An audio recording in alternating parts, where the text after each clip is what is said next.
Welcome to the Rim Break Rodeo. We hope this video helps. You start by handling the book deliberately. Open to the page you need and steady the spine with one hand. Once done, lay the book flat on the cleared surface and use a book pillow or rolled towel to reduce strain. Make sure to remove any food or moisture from the area so pages stay clean.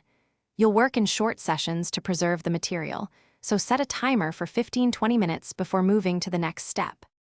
You position Granny comfortably beside you and explain why this page matters, using 1 or 2 clear sentences.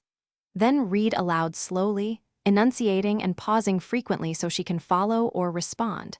Make sure to ask a direct question after a paragraph to confirm attention.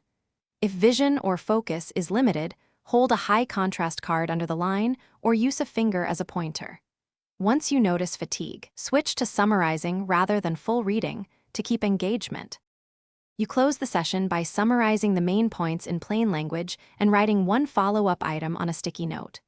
Once done, return the book to its protective spot upright or in a box to prevent bending. Make sure to remove bookmarks that could fall out.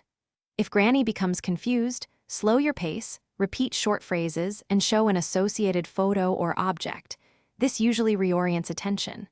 If problems persist, pause. Thanks for watching. Consider subscribing if we helped you.